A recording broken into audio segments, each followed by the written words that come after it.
Commander Vax stood on the observation deck of the Galactic Alliance flagship Eternal Light, his 4 eyes scanning the unfamiliar solar system.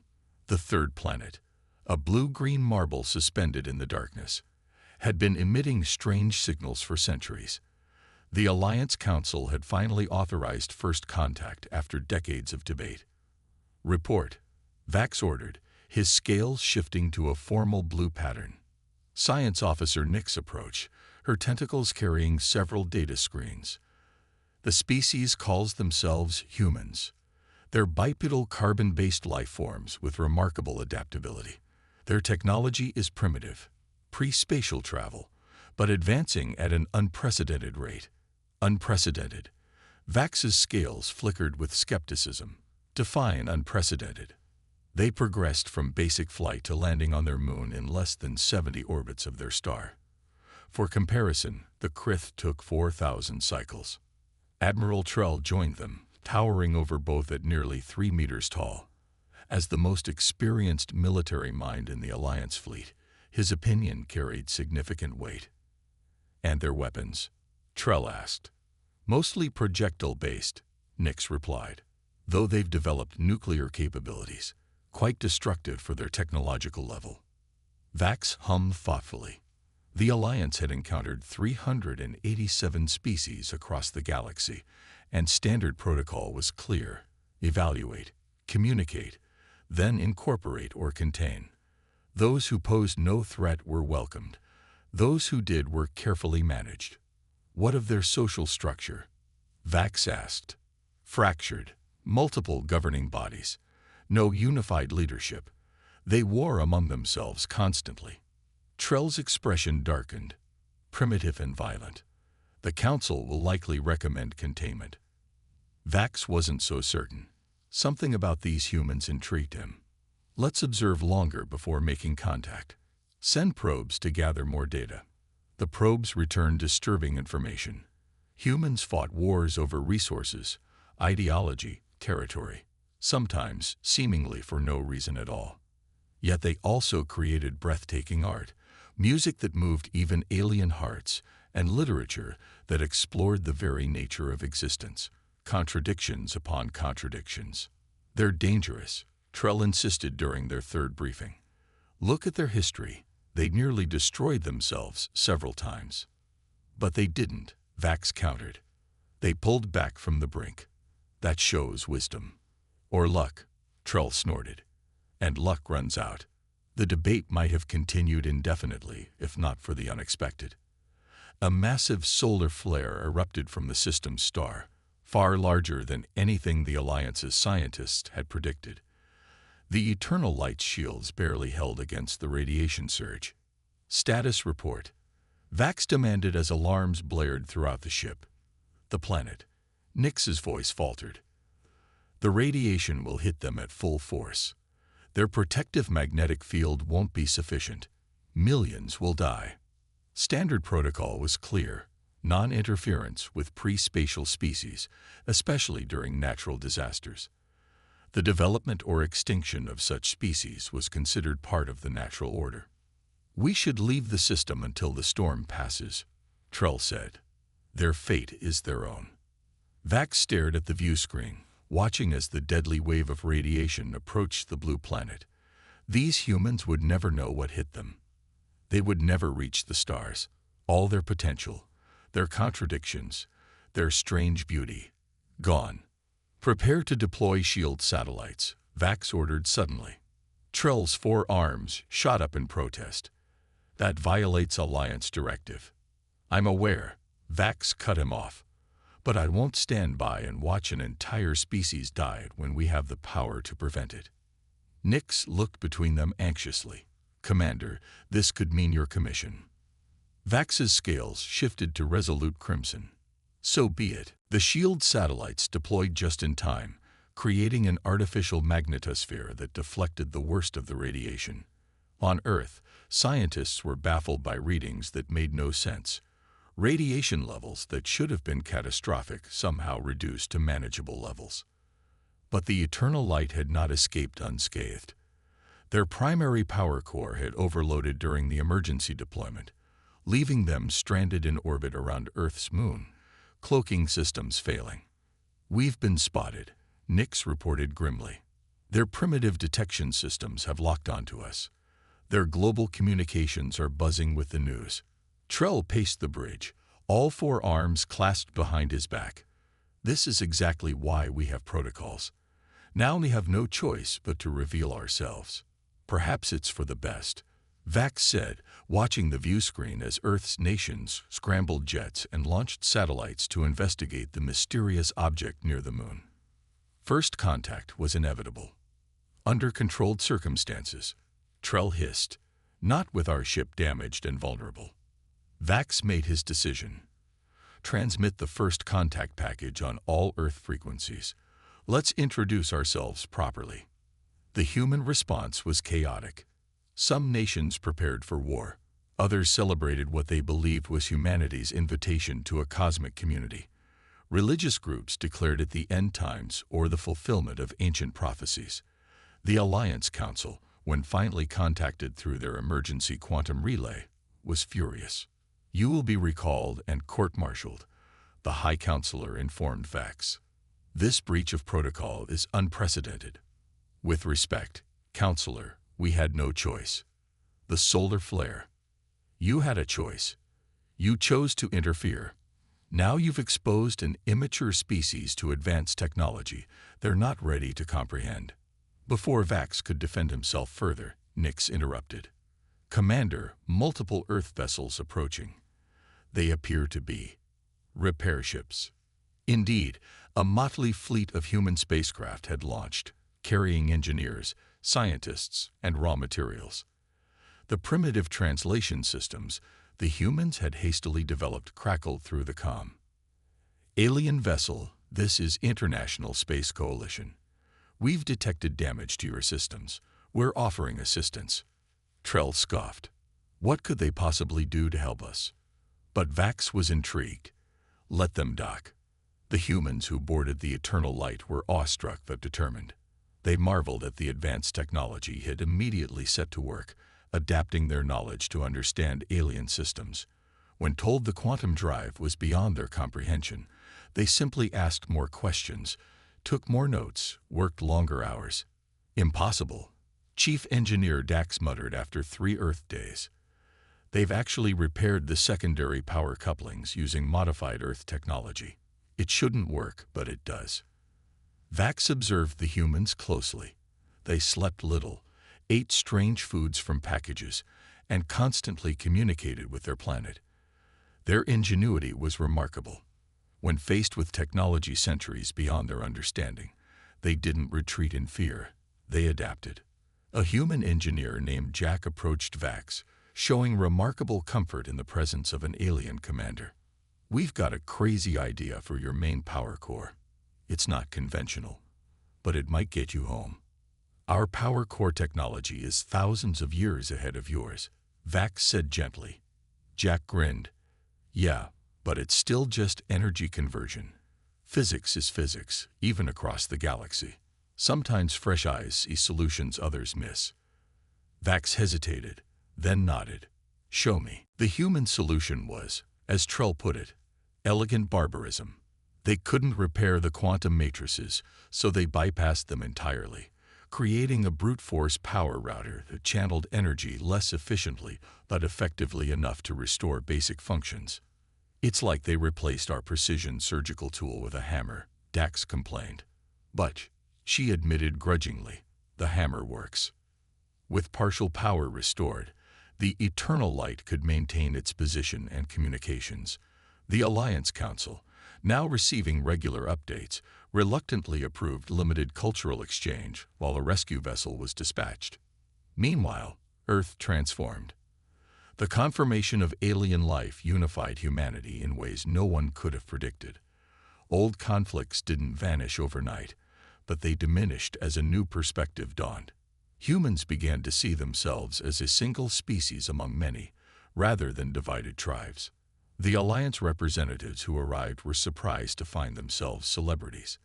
Humans wanted to know everything about alien biology, culture, technology, art. They absorbed information at a staggering rate. "They're like sponges," Nix observed. "I've never seen such intellectual hunger." But more surprising was what happened when the first human delegation visited the Alliance hub world of Centauri Prime 3 months later. While most alien species were overwhelmed by their first off-world experience, humans were energized. They asked questions no one had considered, challenged assumptions, and made connections between disparate fields of knowledge. "They see patterns we miss," Vax explained to the increasingly interested council. Their minds evolved to detect threats and opportunities in chaotic environments. They're natural problem solvers. The humans' impact on Alliance science was immediate. When shown the persistent energy inefficiency in standard gravity modulators, a human physicist named Elena suggested a counterintuitive reconfiguration that improved efficiency by 22%. When told it violated conventional theory, she shrugged and said, "Then the theory needs updating." Not all Alliance members were pleased. The Dorvan Consortium, long-standing technological leaders, viewed humans with suspicion bordering on hostility. "They're dangerous," Ambassador Krell warned during a council session. "Give them advanced technology, and they'll turn it to warfare. It's their nature." "We thought the same of the Pelteri," Vax countered. "And they've become our most dedicated healers." "The Pelteri took centuries to evolve beyond their violent tendencies," Krell replied. "These humans are still actively warring among themselves." The debate might have continued indefinitely if not for the crisis at Outpost Sigma 9. A catastrophic reactor failure threatened to destroy the entire facility and contaminate a populated moon. Alliance engineers had concluded evacuation was the only option. But when the humans learned of the situation, they requested permission to help. Against considerable opposition, Vax supported their request. The human team arrived at Sigma 9 with equipment cobbled together from Alliance tech and their own innovations.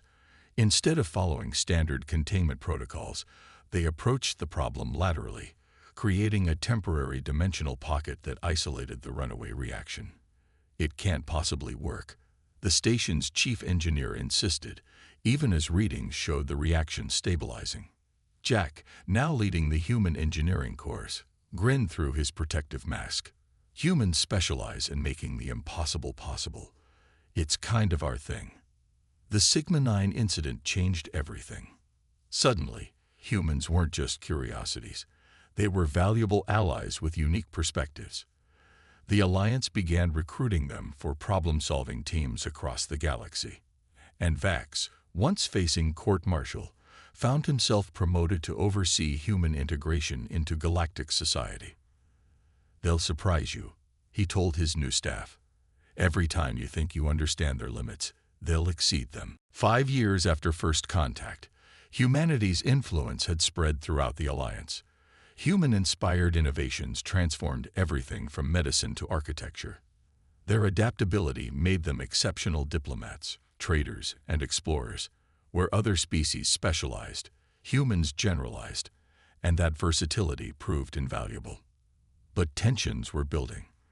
The Dorvan Consortium had grown increasingly hostile as their technological superiority waned. For 50,000 years, they had been the undisputed masters of quantum engineering. Now, human alliance collaborations were producing advancements that challenged Dorvan supremacy. "They're moving too fast," Ambassador Krell insisted during an emergency council session. "We've given them access to knowledge it took our species millennia to develop. The natural order has been disrupted." Vax, now High Commander of Human Relations, disagreed. "There is no natural order. Evolution doesn't follow a predetermined path. The humans' unique cognitive abilities are as natural as our own."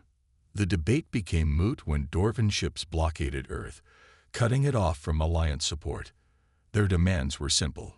Humans would remain on their homeworld, their technology development strictly controlled. "This is illegal," Vax protested to the Council. "Earth is under Alliance protection. The Dorvan control 30% of our energy production," a council member replied uneasily. "We must negotiate." But humans didn't wait for diplomatic solutions. Using the knowledge they'd gained over 5 years, they modified their ships with makeshift FTL capabilities. The designs were crude but functional, and completely undetectable by Dorvan sensors, which were calibrated for standard Alliance technology. Under the blockade's nose, humans slipped away from Earth, establishing hidden outposts throughout the sector. By the time the Dorvan realized what was happening, humanity had created a shadow network of bases, labs, and manufacturing facilities. Admiral Trell, once skeptical of humans, now found himself secretly supporting their resistance. They've accomplished in months what would take other species years, he told Vax privately. Their adaptability is unsettling, but impressive. The standoff might have continued indefinitely, if not for the hive. An ancient species from the galactic rim, the insectoid hive emerged from dormancy after 50,000 years, consuming everything in their path. 3 Dorvan systems fell within weeks. The Alliance mobilized, but their conventional tactics proved ineffective against the hive's biological technology. Ships were engulfed and absorbed. Entire planets were converted into hive biomass. They adapt to every weapon we deploy, Admiral Trell reported grimly. They learned from each encounter. Vax turned to the human representatives. We need your perspective. The hive adapts like you do. Elena, now chief of human scientific development, studied the hive data. They're using a networked intelligence. Each drone learns, and the knowledge spreads instantly. But networks have vulnerabilities. We need to think asymmetrically. While the Alliance Council debated evacuation scenarios, the human network mobilized. Their ships, small, fast, and built from hybrid technology, slipped past hive defenses. Instead of attacking directly, they deployed modified communication buoys that mimicked hive signals. We're creating discord in their network, Jack explained, introducing conflicting instructions, false data, digital chaff that disrupts their coordination. It wasn't enough to defeat the hive, but it slowed them. For the first time, the relentless advance faltered. Now we need the Dorvans, Elena told the council. Their quantum technology combined with our disruption strategy could target the hive's central intelligence. Ambassador Krell was skeptical. Why should we trust human methods? They're untested, dangerous. Because, Vax said quietly, we're losing this war using conventional methods, and humans specialize in the unconventional. The Dorvan-Human Alliance was forged in desperation.